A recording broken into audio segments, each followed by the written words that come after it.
Hari ini saya akan menjelaskan tentang TS Priwat Filsafat. Jadi soalnya adalah berfilsafat termasuk dalam berpikir, namun tidak semua orang yang berpikir disebut berfilsafat. Dan bisa dipastikan bahwa semua orang yang berfilsafat itu pasti berpikir. Jadi berfilsafat itu adalah bentuk berpikir yang lebih spesifik, bukan sekadar berpikir biasa. Semua yang berfilsafat disebut berpikir, tetapi yang berpikir belum tentu berfilsafat. Karena filsafat melibatkan cara berpikir yang mendalam, radikal, sistematis, logis, dan menyeluruh, universal. Selanjutnya nomor 2, jelaskan pengertian filsafat, objek filsafat, cabang-cabang filsafat, kedudukan ilmu, agama, dan filsafat. Jadi saya akan menjawab pertanyaan nomor 2. Filsafat itu adalah studi tentang hakikat segala sesuatu realitas, pengetahuan eksistensi, yang dilakukan melalui pemikiran kritis, sistematis, dan rasional untuk mencari kebenaran. Secara etimologis, kata ini berasal dari bahasa Yunani, filosofia yang berarti cinta akan kebijaksanaan. Philo, cinta, sophia sama dengan kebijaksanaan. Intinya, filsafat adalah pemikiran tingkat tinggi yang bertujuan memahami realitas secara mendalam, bukan sekedar aktivitas mental biasa. Selanjutnya ada objek filsafat. Objek filsafat ini mencakup segala sesuatu yang ada, contohnya alam semesta, manusia, dan Tuhan.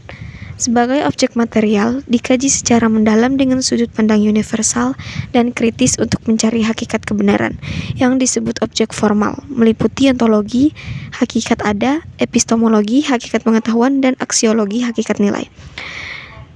Terus ada cabang-cabang filsafat utama, meliputi metafisika, hakikat realitas, epistemologi, hakikat pengetahuan, aksiologi, hakikat nilai, terbagi jadi etika tentang moral dan estetika tentang keindahan, dan logika, prinsip berpikir benar. Metafisika atau ontologi mempelajari hakikat kenyataan atau keberadaan eksistensi segala sesuatu, baik yang fisik maupun non-fisik. Epistemologi mengkaji tentang pengetahuan, sumber, metode, batas, dan kebenaran pengetahuan manusia. Aksiologi mempelajari nilai-nilai, kegunaan, dan tujuan pengetahuan. Dibagi menjadi etika filsafat moral tentang baik buruk, benar, salah berperilaku manusia. Estetika filsafat keindahan tentang keindahan dan apresiasi seni. Logika mempelajari prinsip-prinsip penalaran yang benar dan valid argumentasi. Selanjutnya ada ilmu pengetahuan. Ilmu pengetahuan ini berfokus pada pengetahuan faktual tentang alam semesta yang bisa diamati, diukur, dan diuji secara empiris. Metodenya metode ilmiah, sistematis, logis, dan rasional. Kedudukannya menjelaskan bagaimana sesuatu terjadi dalam dunia fisik. Kebenarannya nisbi, relatif, dan terus berkembang. Selanjutnya ada agama, fokus kebenaran spiritual, transendental, moralitas, dan hubungan manusia dengan Tuhan. Metodenya keyakinan, wahyu, doktrin, ibadah, dan pengabdian diri. Kedudukannya memberikan panduan moral, makna hidup, dan tujuan akhir, kebahagiaan abadi, kebenarannya mutlak, absolut berdasarkan wahyu. Filsafat fokus pertanyaan fundamental tentang hakikat, nilai, eksistensi, pengetahuan, dan akal.